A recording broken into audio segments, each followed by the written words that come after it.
Hello guys, here we are in the second part of this course, which is Forex Scalping Technical Analysis. Note, in this part we will see only the important technical analysis, indicators and patterns. Because in technical analysis we have a lot of candlestick patterns. I think there are 43 candlestick patterns and thousands of technical indicators. So we are going to study just what we need to apply this strategy that I will teach you in other chapters. So in first place we are going to see support and resistance. Second chapter we are going to see candlestick patterns and price action. And the third the third chapter, we are going to see technical indicators and moving averages. And the last part, we are going to see how I personally analyze the market for scalping. So let's start. Support and resistance. What is support and resistance? Support and resistance level are horizontal price levels that typically connect price bar high to other price bar highs or lows to lows, forming horizontal level on a price chart. A support or resistance level is formed when a market's price action reverse and change direction, leaving behind a peak or a trough swing point in the market. Support and resistance levels can carve out trading ranges like we see in the chart below, and they also can be seen in trending markets and market retrace and leaves behind swing points. Price will often respect the support and resistance levels. In other words, they tend to contain price movement until, of course, price break through them. In the chart below, we see an example of support and resistance levels containing price within a trading range.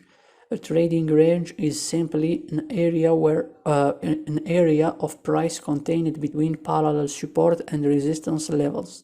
Like we see below, price oscillate between the support and resistance levels in a trading range. Note that in the chart below, price eventually broke up and out of the trading range, moving above the resistance level.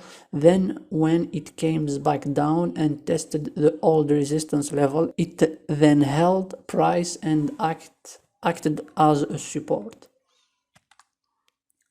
So this is the illustration of support and resistance. The other primary way support and resistance levels are created in a market is from swing point in a trend. As a market trends, it retraces back on the trend, and this retracement leaves a swing point, which an uptrend looks like a peak and a downtrend looks like a trough. In an uptrend, the old peaks will tend to act as a support after price break up past them and then retrace back down to test them. So this is a chart. So as we can see, we have here a support level, this horizontal red line. This is a support and this is a resistance. So as you can see, the market respect this support and resistance level. It's often reacting when market touch these areas. As you can see here, the market broke up the support, and this supported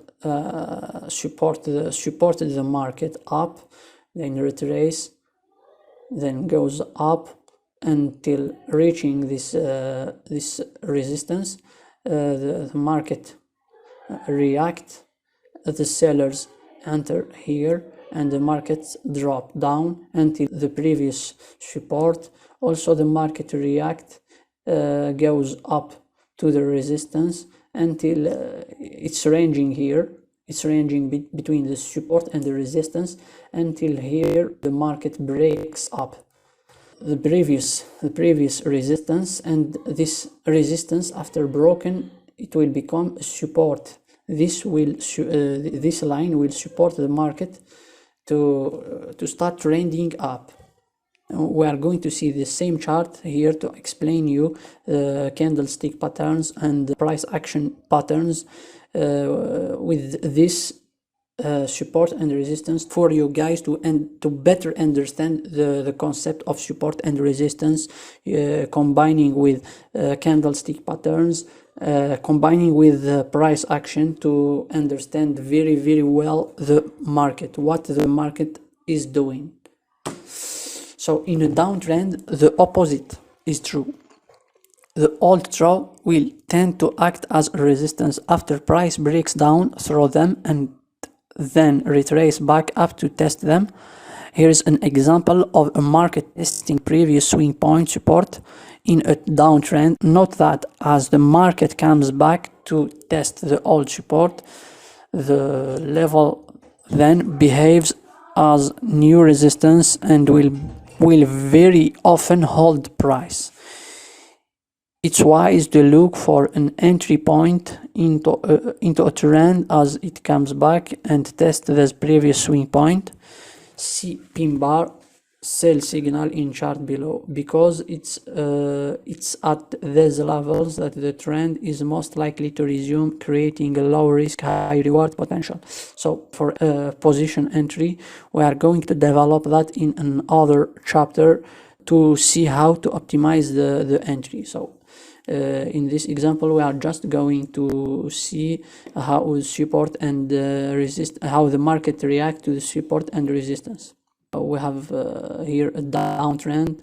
We have here a swing point become support, then broken down to become resistance. We have here another support become resistance, and like that. This is the way how the market is working. So that's it for today's chapter. So see you soon.